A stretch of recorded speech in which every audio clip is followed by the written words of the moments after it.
Very unhappy I am with Russia, but we'll discuss that maybe a different day. But we're very, very unhappy with them, and we're going to be doing very severe tariffs if we don't have a deal in 50 days. Tariffs at about 100%. You'd call them secondary tariffs. Of course, as Dmitry Peskov said, we want to understand what's really behind this statement. There used to be 50 days, and then 24 hours, and 100 days as well. We've been through all of that, and we really do want to understand what motivates the President of the United States. It's clear that he is under enormous, I would even say indecent, pressure from the European Union and the current NATO leadership, who are brazenly supporting Zelensky's demands to keep supplying him with modern, including offensive, weapons at the increasing expense of taxpayers in Western countries. We've already had an unprecedented number of sanctions imposed against us.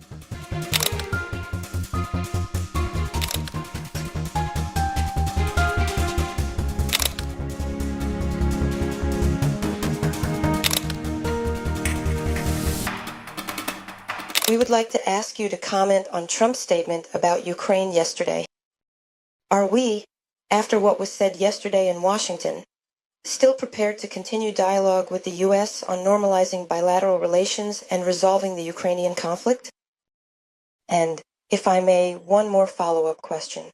How do we assess the threat of 100% tariffs being imposed on our trading partners from the perspective of Russia's foreign economic interests? Maybe you managed to discuss this. In my opinion, that's really the same question, because the statement was specifically about 100%. Generally speaking, as a matter of principle, we never pursue a course that would in any way harm our national interests or compromise the security and well-being of the country. Break time equals 0.5s/. And the special military operation is aimed precisely at this, to eliminate at the root, in its infancy, those threats that the North Atlantic Alliance has been creating right on our borders, not just for a day or a year, but for decades. And Russia has issued repeated warnings. The President has devoted countless speeches and statements to this issue, and unfortunately, he was not heard. But apparently, this only confirms what he said recently. President Putin, in his interview with Pavel Zarubin, spoke about how his and our collective perception of relations with the West has evolved. At first, it seemed that if we just removed the ideological differences, everything would be fine. But then it turned out that the issue wasn't ideology at all, and that the West has always been driven by only one thing: geopolitical containment, suppression, or even direct military destruction of Russia. Regardless of what ideology was practiced in the Russian Empire, the Soviet Union, or post-Soviet Russia, as has happened more than once in history. That's why, of course, as Dmitry Peskov said, we want to understand what's really behind this statement. There used to be 50 days, and then 24 hours, and 100 days as well. We've been through all of that, and we really do want to understand what motivates the President of the United States. It's clear that he is under enormous, I would even say indecent, pressure from the European Union and the current NATO leadership, who are brazenly supporting Zelensky's demands to keep supplying him with modern, including offensive, weapons at the increasing expense of taxpayers in Western countries. So, you know, we have a saying, don't dig a pit for someone else. And as for the sanctions that the European Union has now imposed, and the new ones being prepared in Brussels, they're trying to drag the United States into this sanctions vortex as well.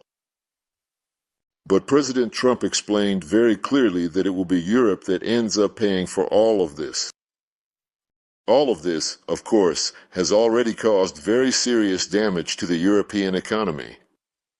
Sensible and objective European analysts, economists, and political scientists admit that the main party suffering from this sanctions war is, first and foremost, its initiator. As for us, we've already had an unprecedented number of sanctions imposed against us. We're managing. I have no doubt whatsoever that we will cope. This conclusion is also based on assessments and analysis by independent, including many Western economists and politicians. So, as for yes, our trading partners, they hear what has been said, but it's unlikely they can now predict their own actions. They have obligations, international obligations. And knowing about these partners of ours, I don't see how they can abandon their independent policy, their policy of honoring agreements reached both through bilateral channels. You mentioned that Moscow wants to understand where Trump's statements are coming from. And actually, even before Trump, American Senator Lindsey Graham said pretty much the same thing, that Russia, well, actually Brazil, China, and India are playing into Putin's hands. And you have already stated that Moscow does not possess any particular significant concerns about its various partners, but I truly wanted to inquire, is there any genuine potential for the Shanghai Cooperation Organization, SCO, or the BRICS group to undertake joint coordinated action regarding, well, this specific kind of emerging threat? Well, since there have been specific threats coming from Washington directed at BRICS, saying that BRICS needs to be fought against, that BRICS undermines the interests of the United States. But to be fair, I have to say, earlier, President Trump expressed a somewhat different point of view. He said directly that the actions taken by the Biden administration, using the dollar as a weapon, have caused irreparable damage to the reputation of this global reserve currency. And I am sure that he understands the fairness of that assessment. And the fact that, in response to the lawlessness of the previous administration, both BRICS, the community of Latin American and Caribbean states, and many others are seeking alternative payment methods that are not tied to the dollar, thereby protecting themselves from Washington's arbitrariness. This process can no longer be stopped, and there are statistics showing what the share of the dollar in global trade and international financial settlements looks like now. It's not because we wanted to run away from the dollar. President Putin has emphasized this more than once.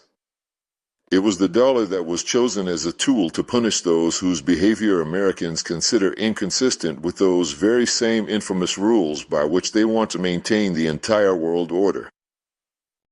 But if we're talking seriously about concerns, our profession is not to be afraid. Our profession is to ensure that Russian interests are taken into account, to work openly and honestly, based on international law and agreed upon principles.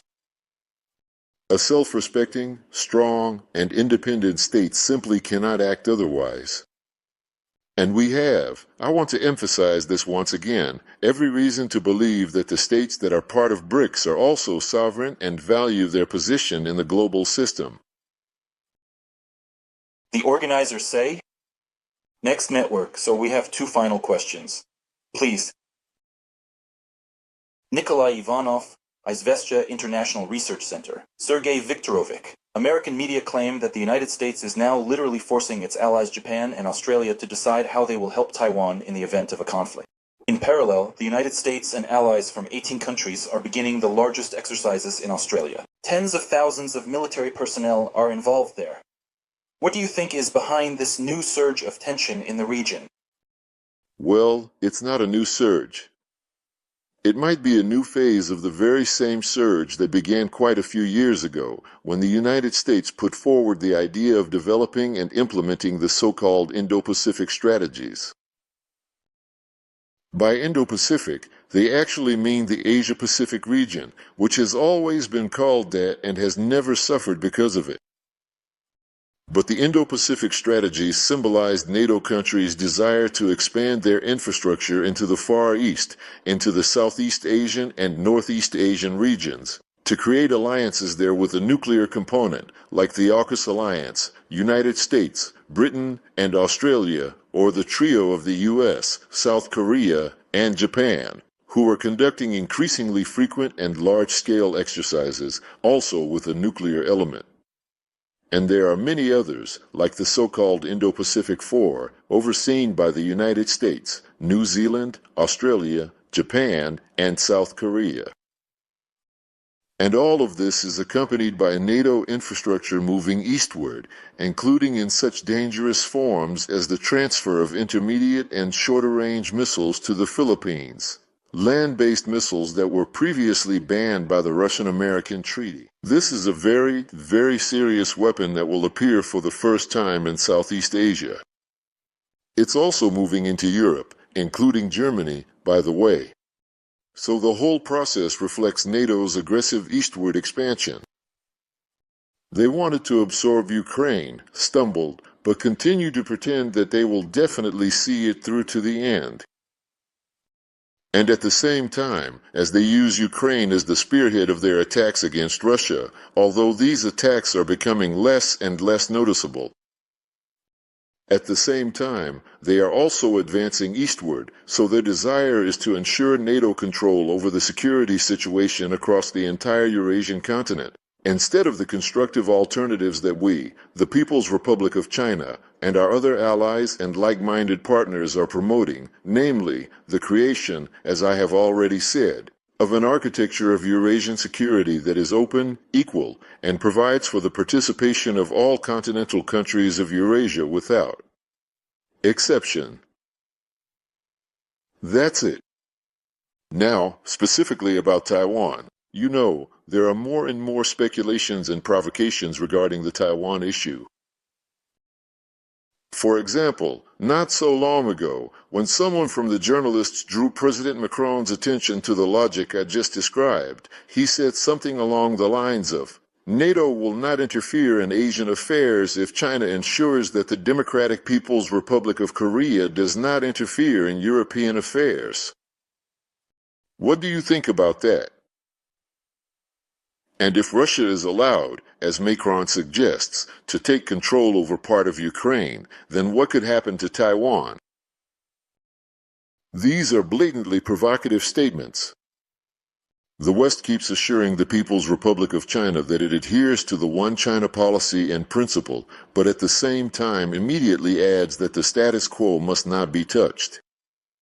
And the status quo, as we see it, means that the West interacts with Taiwan as if it were an independent state, arms it, and in every possible way emphasizes all the other attributes of independence. Thank you. The permanent representative of Ukraine to the UN. Is that you? I thought you were introducing yourself. Nikita Kornentev, NTV Company. Sorry. The permanent representative of Ukraine to the UN, Kislitsia, stated that the Istanbul negotiation format has practically exhausted itself. Is this some kind of bargaining tactic, maybe a way to bring President Vladimir Putin and Zelensky closer to meeting? Or is the Istanbul format once again on pause? Well, Kislitsia is no longer the permanent representative to the UN. I think he's even a deputy minister now. Although, of course, he made his reputation specifically as the ambassador to the United Nations. Zelensky also said that the Istanbul format is not serious. I think someone else from his team made similar statements, and the argument was very simple. They don't discuss anything except humanitarian issues, prisoner exchanges, returning the bodies of the dead, and bringing back wounded soldiers. But if they think that this format has outlived its usefulness, it just once again confirms their careless attitude toward their own citizens. Just like they haven't wanted to return bodies to relatives for a long time to save money, just like they shot down our plane that was carrying prisoners for exchange some time ago. And this, in general, is the true face of the Ukrainian regime. But we shouldn't forget that they're being deceitful. Because aside from humanitarian issues, which are of course important, these are matters that concern people and their families, their loved ones. But aside from these humanitarian issues, during the second round of these negotiations, our delegation handed over a draft agreement, a draft in the form of a memorandum, while the Ukrainians submitted their own memorandum draft. Yes, they are completely opposite. At the request of the Americans, we discussed this with them at the expert level. How do we see this being resolved? The answer was very simple. Despite the diametrically opposed positions, in April 2022 in Istanbul, we actually managed to reach an agreement, not just on a ceasefire, but on a settlement, on the principles of a settlement that were proposed by Ukraine and were acceptable to the Russian Federation.